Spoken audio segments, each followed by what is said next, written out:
이건 정말 충격적입니다. 민주주의의 교과서를 자처하던 미국이 이제는 한국식 시민운동을 따라하고 있다고 하는데요. 하버드와 존스 홉킨스, 보스턴 연방은행의 세계 최고 석학들마저 한국 시민들이 진짜 민주주의가 어떻게 움직이는지 직접 보여줬다며 이제는 세계가 한국처럼 해야 할 때라고 말하고 있습니다. 더 충격적인 건 한국을 작은 나라라며 무시하던 중국 유학생들마저 그날 이후 스스로를 완전히 틀렸다고 생각하고 진짜 배워야 할 나라는 한국이라고 외치고 있다고 합니다. 대체 어떤 일이 있었길래 전 세계가 이렇게 뒤집힌 걸까요? 어떻게 한 나라의 작은 행동이 거대한 민주주의의 판을 흔들게 된 걸까요? 그 이야기 지금 시작하도록 하겠습니다. 보스턴의 아침은 눈부시게 맑았어요. 햇살이 하버드 법대의 커다란 창문을 통해 쏟아졌습니다. 저는 로버트 해리스 교수입니다. 하버드 대학에서 민주주의를 연구하고 있어요. 일반 시민들이 자국에서 어떻게 영향력을 가질 수 있는지 살펴보는 일이죠. 나무 책상에 앉아 등 뒤로 따스한 햇볕을 느꼈습니다. 창밖으로는 학생들이 푸른 잔디를 가로질러 걸어갔죠. 그들의 웃음소리가 2층 사무실까지 아련하게 들려왔습니다. 뉴스 웹사이트를 클릭했더니 워싱턴 포스트의 큼지막한 제목이 눈에 확 들어왔어요. 미국 전역의 손 모양 시위, 한국의 촛불 시위에서 영감받아라는 제목을 보자마자 가슴이 뛰었습니다. 이게 뭐지? 저도 모르게 중얼거리며 화면에 더 가까이 다가갔어요. 놀라움에 눈이 커졌습니다. 어제 미국 신계 도시의 수천 명의 시민들이 손 모양 표지판을 들었다는 내용이었어요. 그들은 질서정연하게 줄을 서서 밀치거나 소리 지르지 않았답니다. 더 나은 민주주의를 요구했죠. 정부 운영 방식의 평화로운 변화를 원했어요. 그리고 모든 것을 폭력 없이 진행했답니다. 기사에는 이런 시위 방식이 한국의 유명한 촛불 시위에서 비롯되었다고 설명했어요. 전에 들어본 적은 있지만 이렇게 영향력이 커질 줄은 몰랐습니다.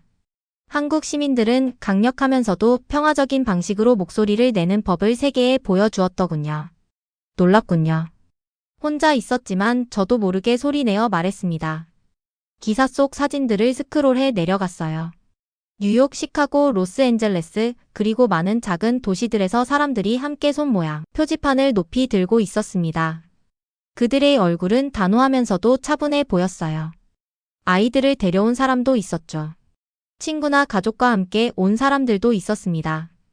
노인과 젊은이들이 나란히 서 있었어요. 한국은 작은 나라지만 시민들은 강한 목소리를 찾았군요. 이게 바로 진짜 민주주의예요. 시민 한 사람 한 사람에게 말할 수 있는 힘을 주는 거죠. 자리에서 일어나 책장으로 걸어갔어요. 손가락으로 책등을 훑다가 아시아 민주화 운동에 관한 책을 찾았습니다. 책을 꺼내 한국 부분이 나올 때까지 페이지를 넘겼어요. 책에는 한국 시민들이 서울 거리에서 촛불을 들고 모였다고 설명했습니다. 부패에 맞서 평화롭고 강인하게 서 있었죠. 그들의 시위는 실제로 효과가 있었어요. 단 한 번의 폭력 행위 없이 정부를 바꿨답니다. 한국의 촛불 시위가 어떻게 이렇게 많은 미국인들에게 영감을 줄 수 있었는지 궁금했어요. 이런 형태의 시위가 어떻게 대양과 대륙을 건너 퍼질 수 있었을까요? 우리가 그들에게서 무엇을 배울 수 있을까요? 책상 위에 전화기가 진동했습니다. 동료인 김 교수였어요. 시위에 관한 뉴스 봤니? 그녀가 문자를 보냈습니다. 한국식 모델을 사용하고 있어. 지금 막 읽고 있었어. 재빨리 답장을 보냈어요. 점심 먹으면서 이야기할까? 좋아. 그녀가 즉시 대답했습니다. 전화를 내려놓고 다시 창밖을 바라봤어요. 이제 해는 더 높이 떠올랐고 더 많은 학생들이 잔디를 가로질러 걸어갔습니다. 저 자신도 마치 학생이 된 것처럼 설렜어요. 민주주의는 항상 변화하고 성장하고 있습니다. 장소마다 모습이 다르게 보이죠. 하지만 그 핵심은 같습니다. 일반 사람들에게 힘을 주는 것이에요. 뉴스 기사를 닫고 빈 문서를 열었어요. 맨 위에 한국에서 배우기 시민시위가 민주주의를 형성하는 방법이라고 적었습니다. 아마도 이것이 제 다음 연구 프로젝트가 될 것 같았어요. 20년 동안 제 일을 이끌어온 그 익숙한 호기심의 불꽃을 느꼈답니다. 민주주의는 모든 사람을 위한 것이고 시민들이 그 심장입니다. 오늘 미국은 한국으로부터 이 교훈을 배우는 것 같았어요.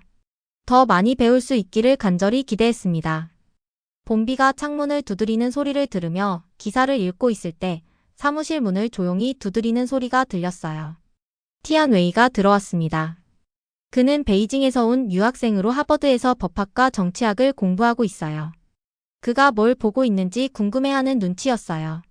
그래서 저는 화면을 그의 쪽으로 돌렸죠. 미국 전역에서 있었던 핸즈오프 시위에 관한 내용이었습니다. 한국의 촛불 시위를 모델로 한 이 시위가 워싱턴 포스트에 크게 실렸답니다. 티안 웨이는 기사를 읽더니 고개를 저었어요. 미국은 한국을 따라할 수 없다고 말하는 그의 이야기에 괜히 마음이 무거워졌어요.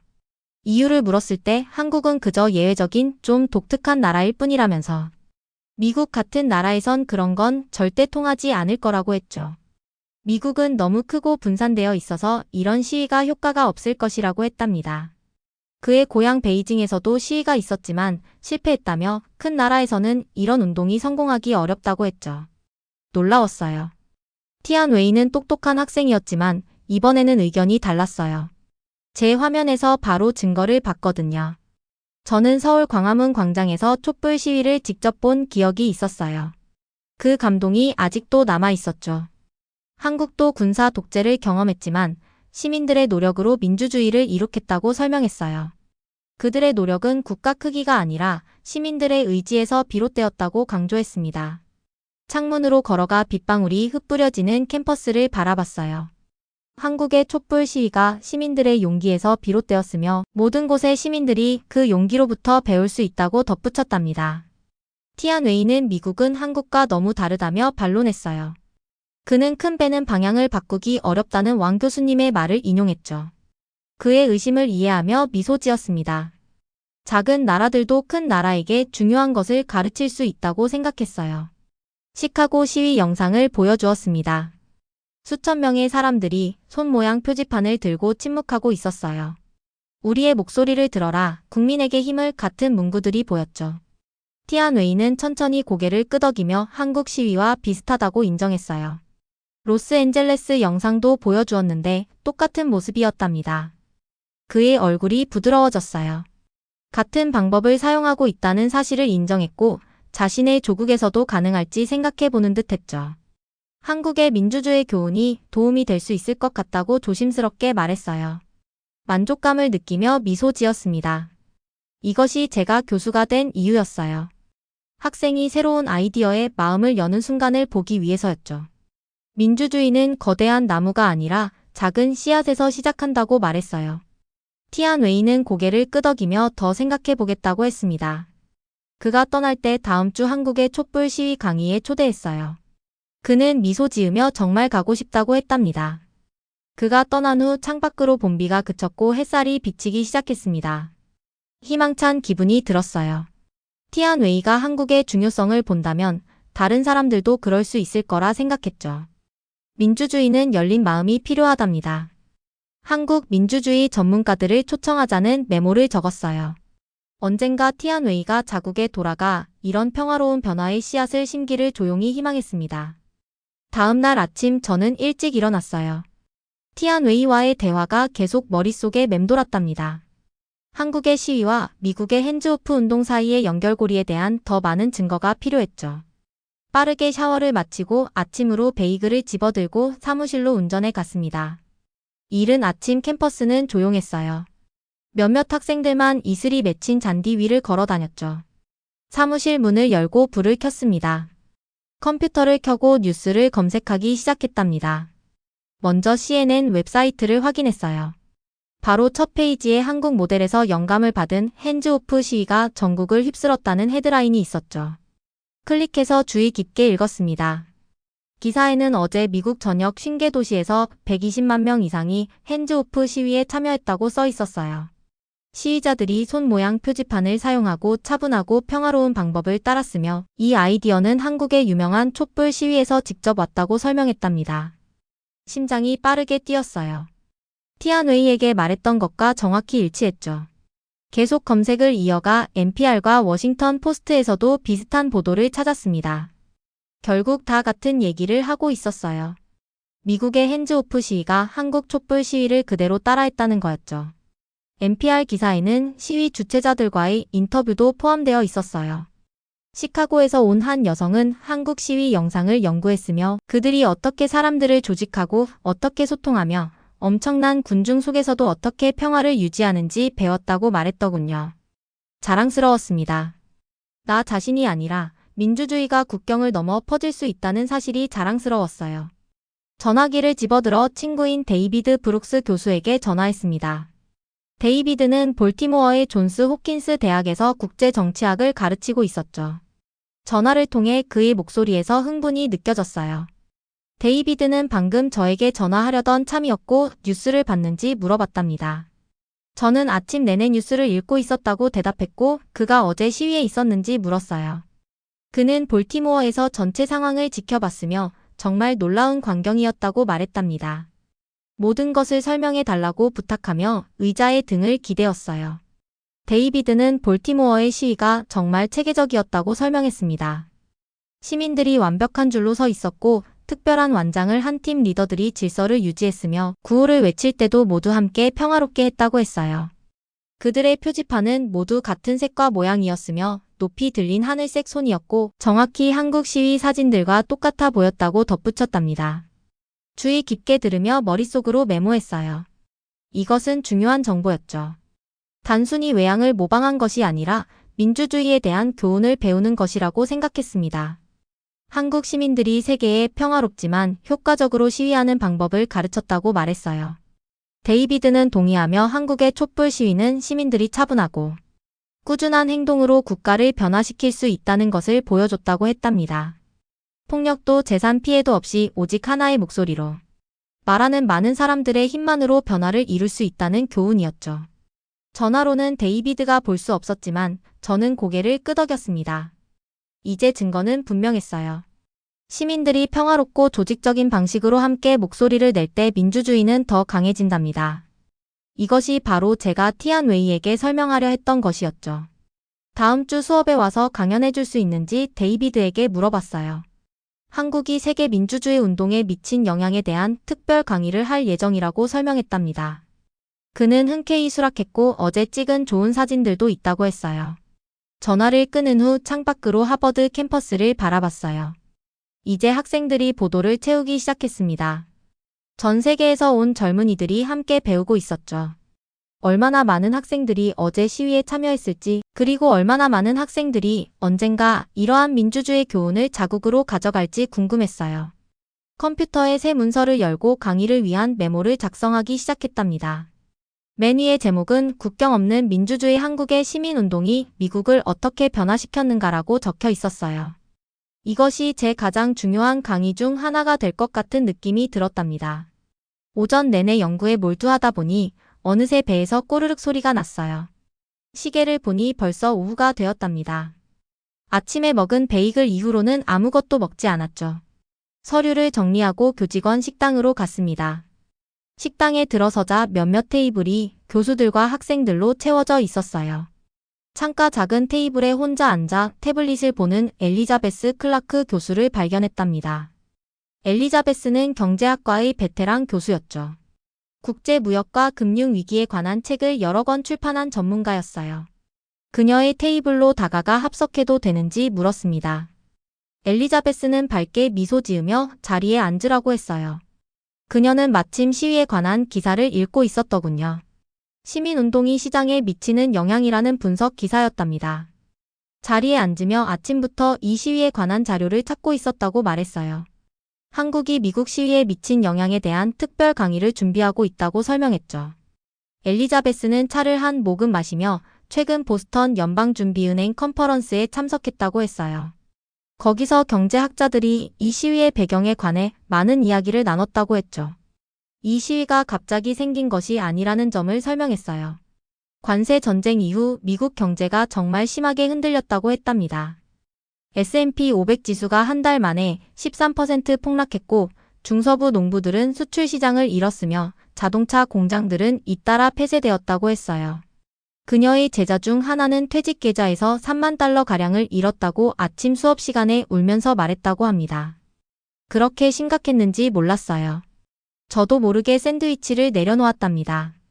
뉴스에서는 단지 경기 침체라는 단어로만 표현했었죠. 엘리자베스는 깊이 한숨을 쉬며 고개를 끄덕였어요. 많은 시민들이 불안과 분노를 느끼고 있다고 했습니다. 특히 중산층과 노동자 계층이 큰 타격을 입었다고 했어요. 그들은 자신의 목소리를 보여줄 방법, 정부의 다른 정책을 원한다고 말할 방법이 필요했다고 설명했답니다. 그들이 어떤 행동을 취했는지 물었어요. 처음에는 소셜미디어에서 시작되었다고 했습니다. 한 대학생이 한국의 촛불 시위 다큐멘터리를 보고 영감을 받아 핸즈 오프 이코노미 태그를 만들었답니다. 그것이 빠르게 퍼져 한국의 촛불 모델을 따라 시위를 조직했다고 했어요. 그녀는 조카가 보낸 사진을 보여주었어요. 수천 명의 사람들이 파란색 손 모양 표지판을 들고 서 있었습니다. 소리 지르거나 물건을 부수지 않고 그저 함께 서서 더 나은 무역 정책, 더 나은 일자리를 원한다고 외치고 있었죠. 미소를 짓지 않을 수 없었어요. 이것이 바로 제가 티안웨이에게 말했던 것이었습니다. 한국의 교훈이 얼마나 강력한지 보여준다고 생각했어요. 민주주의에는 국경이 없으며 시민들이 목소리를 찾는 것에 관한 것이라고 느꼈죠. 엘리자베스는 학술적 교류도 활발하다고 했어요. 서울대학교와 하버드 경제학과가 공동 연구 프로젝트를 시작했답니다. 한국 경제학자들이 미국 전문가들과 함께 시민 참여 경제 모델을 개발하고 있었죠. 그녀의 태블릿에는 한국과 미국 경제학자들이 서명한 공동 성명서가 있었어요. 차분한 시민 항의와 대화를 통해 경제 문제를 해결하라고 권고하고 있었습니다. 한국의 경제 위기 회복 경험을 바탕으로 한 정책 제안들이 나열되어 있었죠. 가슴이 뜨거워지는 느낌이 들었습니다. 한국은 작지만 강하고 시민들은 용감하며 지식인들은 통찰력이 있다고 생각했어요. 그것이 민주주의의 진정한 모습이라고 느꼈답니다. 엘리자베스는 이미 변화의 조짐이 보인다고 했어요. 의회에서는 새로운 경제 법안을 논의하기 시작했고 대통령도 국민과의 대화 시간을 늘렸답니다. 시민들의 평화로운 압력이 효과를 내고 있었죠. 그녀는 박사 과정 중 한국을 방문한 적이 있다고 했어요. 서울에서 열린 국제 컨퍼런스에 참석했는데 한국 학생들의 열정과 참여 의식에 깊은 인상을 받았다고 했답니다. 다음 주 강의에 그녀를 초대했어요. 경제적 측면에서 한국의 시민운동이 주는 교훈에 대해 이야기해 달라고 부탁했죠. 그녀는 기꺼이 참여하겠다고 했어요. 함께 식당을 나와 캠퍼스로 걸어갔습니다. 캠퍼스가 어쩐지 더 생기 있게 더 많은 가능성으로 가득 찬 것 같았어요. 엘리자베스는 경제학 건물을 향해 가며 다음 주에 보자고 인사했어요. 저는 사무실을 향해 돌아섰습니다. 제 마음은 이미 강의를 계획하고 있었어요. 한국의 시민 권력 세계 민주주의를 위한 교훈. 이제는 단순한 학술적 주제가 아니라 현실에서 펼쳐지는 살아있는 사례였답니다. 다음 날 아침 하버드 킹슬리 홀의 세미나실에 서 있었어요. 창밖으로는 벚꽃이 흩날렸고 학생들이 하나둘 자리를 채우는 모습에 가슴이 설렜답니다. 평소보다 많은 학생들이 모였고 자리가 부족해 몇몇은 벽에 기대어 서 있을 정도였죠. 티안웨이는 두 번째 줄 창가 자리에 앉아 노트북을 열고 있었어요. 그의 표정이 지난번 대화 때보다 부드러워진 것 같았습니다. 밤새 준비한 자료를 마지막으로 점검했어요. 가방에서 꺼낸 커피 한 모금을 마시며 깊게 숨을 들이쉬었죠. 오늘은 특별했습니다. 이론이 아닌 현실에서 일어나고 있는 민주주의 혁신에 대한 이야기였으니까요. 여러분, 오늘은 특별한 주제가 있습니다. 첫 번째 슬라이드를 띄우며 말했어요. 한국의 촛불 시위와 미국의 핸즈오프 운동의 비교입니다. 스크린에는 두 시위의 타임라인이 나란히 표시되었답니다. 왼쪽은 대통령 탄핵으로 이어진 한국의 1년간의 시민운동, 오른쪽은 신계 도시로 단 2주 만에 퍼진 미국의 핸즈오프 시위였어요. 두 운동의 차이점이 보이시나요? 학생들의 표정을 살피며 물었습니다. 왜 한국의 시위는 더 오랜 시간이 걸렸지만 더 확실한 결과를 얻었을까요? 교실이 잠시 고요해졌어요. 그때 의외의 인물 티안웨이가 손을 들었답니다. 그의 손이 살짝 떨리는 것이 보였죠. 티안웨이는 자리에서 일어나 목을 가다듬었어요. 그의 목소리에는 확신이 담겨 있었습니다. 한국 시민들의 인내심과 조직력에 대해 이야기했어요. 광화문 광장에 매주 모인 시민들이 추운 겨울에도 촛불을 들고 서 있는 영상을 보았다고 말했습니다. 특히 인상적이었던 것은 매 시위가 끝난 후 거리를 깨끗이 청소하고 다음 날 아침 출근길에는 어떤 흔적도 남지 않았다는 점이라고 했어요. 그것이 진정한 시민의식이 아닐까요? 티안웨이가 말했습니다. 갑자기 모두의 시선이 그에게 쏠렸어요. 가슴이 뭉클해지는 것을 느꼈습니다. 며칠 전 회의적이었던 그가 이제는 한국 민주주의의 가치를 깨닫고 있었어요. 변화의 순간을 목격하는 것은 교수로서 가장 보람찬 경험이었답니다. 두 번째 슬라이드로 넘어갔어요. 서울의 광화문 광장과 시카고의 밀레니엄 파크에서 열린 시위 사진이 나란히 비교되어 있었죠. 놀랍도록 유사했습니다. 질서정연하게 줄지어 선 사람들, 통일된 메시지, 평화로운 분위기가 공통점이었어요. 민주주의의 핵심은 시민의 책임감입니다. 말을 이어갔어요. 한국 시민들은 존중, 질서, 배려를 보여주었고 미국 시민들은 그 모델을 따르고 있습니다. 마침 교실 뒤편 문이 열리고 엘리자베스와 데이비드가 들어왔어요.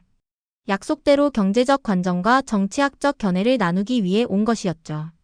엘리자베스는 한국의 경제위기 극복 과정에서 시민들의 역할에 대해, 데이비드는 한국 시민운동의 글로벌 영향력에 대해 짧게 발표했답니다. 질문 시간에 한 학생이 물었어요. 교수님, 모든 나라에서 이런 평화적 시위가 가능할까요? 가볍게 넘길 수 없는 질문이었습니다. 각 나라의 역사와 문화적 맥락은 다르지만 평화적 집회, 명확한 의사소통, 시민 책임감 같은 원칙은 보편적이라고 답했어요. 어느 사회든 시민들이 마음을 모으면 변화가 가능하다고 덧붙였죠. 수업이 끝나고 학생들이 일어섰을 때 교실은 활기찬 토론으로 가득했어요. 티안웨이가 제게 다가왔습니다. 그는 자국에 돌아가면 이 수업 내용을 친구들과 나누고 싶다고 말했어요. 그의 눈에서 열정이 빛났답니다. 창밖을 바라보니 햇살이 더 밝아진 것 같았어요.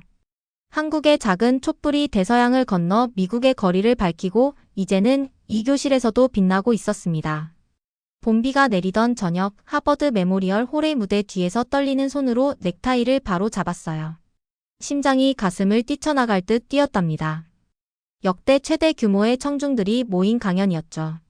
대학 총장부터 각국 외교관, 유명 언론인, 학자들까지 500석 강당이 빈자리 없이 가득 찼습니다. 커튼 사이로 살펴보니 엘리자베스와 데이비드가 앞줄에 앉아 있었어요. 티안웨이는 중국, 일본, 베트남에서 온 친구들과 함께 중앙에 자리 잡고 있었죠. 가장 놀라운 것은 한국에서 특별히 방문한 박민수 선생님의 존재였습니다. 그는 한국 민주화 운동의 산증인으로 대학생 시절부터 최근 촛불 시위까지 참여한 원로 활동가였어요. 진행자의 소개를 받고 무대에 올랐습니다. 스포트라이트가 눈부셨고 객석은 어두웠지만 청중들의 기대에 찬 숨소리가 느껴지는 듯했어요. 첫 슬라이드를 띄웠답니다. 서울 광화문 광장을 가득 메운 수많은 촛불들의 바다였죠. 한국의 촛불 시위가 단순한 정치적 사건이 아니라 민주주의의 새로운 모델이 되었다고 설명했어요. 세계의 3가지 중요한 교훈을 가르쳐 주었다고 했습니다. 평화로운 시위 방법, 지속적인 시민 참여, 공동체 의식이 그것이었죠. 미국의 핸즈오프 시위가 한국의 모델을 어떻게 따랐는지 실제 사례를 보여주었어요. 뉴욕에서는 시민들이 쓰레기 봉투를 들고 다니며 시위 후 거리를 청소했고, 시카고에서는 팀 리더들이 노란 완장을 차고 질서를 유지했답니다. 보스턴에서는 시민들이 플래카드 대신 손 모양 표지판을 높이 들었죠. 모두 한국에서 배운 방식이었습니다. 30분간의 발표 후 이론보다 실제 경험이 더 중요하다며 박민수 선생님을 무대로 모셨어요.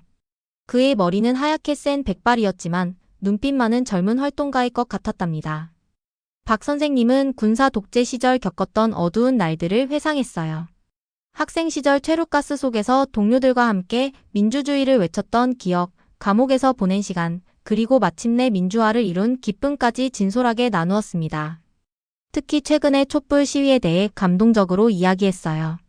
3대가 함께 나온 가족들, 어린이를 위한 안전구역을 만들어준 자원봉사자들, 장애인을 위해 특별 통로를 만든 시민들의 이야기였죠. 폭설이 내리던 날 노인들에게 핫팩을 나눠주던 학생들, 시위 후 새벽까지 거리를 청소하던 시민들의 모습을 설명했답니다.